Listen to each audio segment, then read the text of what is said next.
নরসতী বলেন তোমায় জানাই ওয়েলকাম ওয়েলকাম ওয়েলকাম। শিরায় শিরায় রক্ত ভাইজানের ভক্ত, শিরায় শিরায় রক্ত ভাইজানের ভক্ত। 29 এপ্রিল আসছে দিন, চিহ্নে ভোট দিন। 29 এপ্রিল আসছে দিন, চিহ্নে ভোট দিন।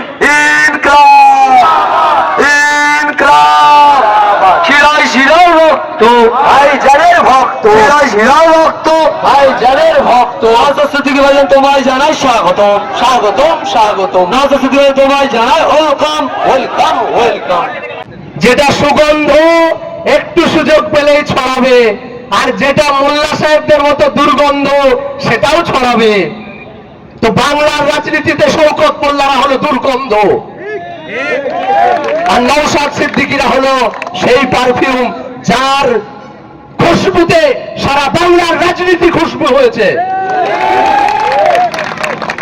আজকে একটা বিধায়ক দেখে গায়ে জ্বালা হচ্ছে, ৭৭টা বিধায়ক বিজেপির রয়েছে, মমতা বন্দ্যোপাধ্যায়ের গায়ে জ্বালা হয় না। আজকে যদি এইখানেই বিজেপির একটা সভা হতো, প্রশাসনের ভাই বোন বন্ধুদের এত সুন্দর বডি ল্যাঙ্গুয়েজ থাকতো, আমরা কল্পনাও করতে পারতাম না।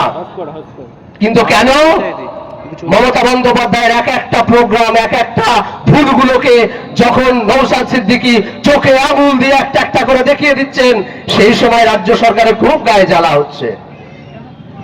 আমরা আবারও 5 বছরের রাজনীতি নয়, সমাজ পরিবর্তনের রাজনীতির নওশাদ সিদ্দিকীর কথা বলেন। সমাজ পরিবর্তন করতে এসেছেন।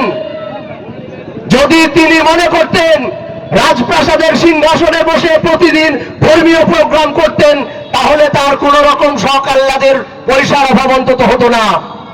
তাহলে সেই জায়গায় দাঁড়িয়ে যখন তৃণমূলের রাজনীতি, কর্পোরেট রাজনীতি, টাকা অঙ্কের কথা বলে, তখন নওশাদ সিদ্দিকীর মতো মুক্তিসূর্যরা আহ্বান করে বাংলার মানুষকে বিপ্লবের কথা, সমাজ পরিবর্তনের কথা। আমরা সেই রকম একজন লিডার পেয়েছি। আজকে ভাঙড়বাসীর গর্ব হওয়া উচিত।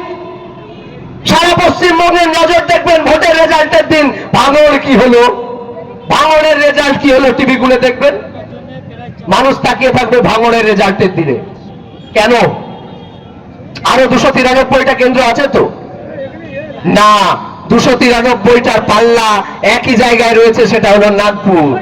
কিন্তু ওই একটা পাল্লা যার, ওই এক কোয়া রসুন যার কোয়াটার মূল বীজটা রয়ে গেছে ফুরফুরা শরীফের সেই পবিত্র ভূমিতে। অতএব এই এক কোয়া রসুনটাকে বিক্রি করা যায়নি, কেনা যায়নি, এই শিরদাঁড়াটা বিক্রি হয়নি। এই ভাঙড়ের বিধায়ক একটা ডায়মন্ড, সোনার চামচ মুখে দিয়ে জন্মগ্রহণ করেছেন যে মানুষটা, চাইলে যদি মনে করতেন রাজপ্রাসাদের আলিঙ্গনে থেকে সারা বাংলার মানুষের শুধু ভালোবাসা কুড়াবেন ধর্মীয় অভিনয় থেকে, তাহলে সেটা তার কাছে খুব সহজ ছিল। সেই সোনার সিংহাসন ছেড়ে মানুষের লড়াই করার জন্য যেদিন রাজপথে নেমেছেন বাংলার বীর হয়ে, সেদিন এই মমতা বন্দ্যোপাধ্যায় এই মানুষটাকে পর্যন্ত 42 দিন জেল কাটিয়েছেন। যখন ওয়াকফ নিয়ে আপনার আমার বাবার কবরের সম্পত্তি, বৈদিক সম্পত্তি, জমি, মসজিদ মাদ্রাসার জমি যখন লুট করতে চাইছে রাজ্য সরকার তথা কেন্দ্র সরকার, সেই সময় দাঁড়িয়ে নওশাদ সিদ্দিকী মহাশয় যখন কলকাতার বুকে মহামিছিলের ডাক দিলেন, সেদিন এই রাজ্যের শাসক দল মমতা বন্দ্যোপাধ্যায়ের আমল হিলনিতে এই নওশাদ সিদ্দিকী মহাশয়কে ধর্মতলা থেকে টেনে হিচড়ে তুলে নিয়ে গিয়ে লালবাজার ঢুকিয়েছিলেন। ভুলে যাইনি আমরা, বাংলার মানুষ আমরা ভুলিনি। যেদিন মমতা বন্দ্যোপাধ্যায় বললেন যে পশ্চিমবঙ্গে কেউ ওয়াকফ নিয়ে গুলোগুলি করবেন না, যদি আন্দোলন করতে হয় দিল্লি চলে যান, সেদিন নওশাদ সিদ্দিকী পশ্চিমবঙ্গের মাটিতে বললেন যে না, অধিকার আদায় করব বাংলার মাটিতে দাঁড়িয়ে।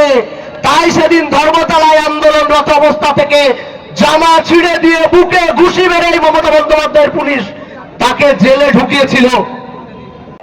পশ্চিমবঙ্গের একজন বিখ্যাত রাষ্ট্রবিজ্ঞান নিয়ে পড়াশোনা যিনি করেছেন, একজন অধ্যাপক, তিনি এবিপি আনন্দতে বসে বলছেন যে আজকের দিনে 2021 থেকে 2026 পর্যন্ত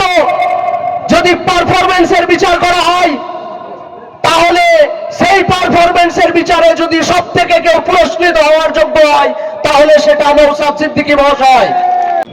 তাই আজকের দিনে দাঁড়িয়ে জেল জরিমানা থেকে শুরু করে আমাদের ছেলেদেরকে মামলা দিয়ে বিভিন্ন রকম ভাবে নওশাদ সিদ্দিকী এবং তার সৈনিকদের আটকানো হচ্ছে। কিন্তু আমরাও তো সেই প্রতিষ্ঠাতার দিকে তাকিয়ে বসে থাকি, যে শিক্ষা বড় ভাইজান আমাদেরকে দিয়েছেন, যে শিক্ষা প্রতিদিন রাজনীতির ময়দানে নওশাদ সিদ্দিকী আমাদেরকে শেখাচ্ছেন। সেই রাজনীতির আদর্শে আজকে ভাঙড়বাসী বুঝিয়ে দিচ্ছে যে এই মেরুদণ্ডটা ভাঙড়ের বিক্রি নেই। অতএব মোল্লা সাহেব, আপনার স্থান হবে 26-এর পরে একটা অন্ধকার কূপের মধ্যে। তাই এখন থেকে বলবো সেই সমস্ত অসাধুদের সাবধান। আবার নওশাদ সিদ্দিকী এই বিধানসভা থেকে বিপুল ভোটে জয়ী হবে এই আশা রেখে, আপনাদের কাছে এই প্রার্থনা রেখে আমি আমার সংক্ষিপ্ত বক্তব্য শেষ করলাম। ইনকিলাব জিন্দাবাদ, নওশাদ সিদ্দিকী জিন্দাবাদ, সিপিআইএম জিন্দাবাদ।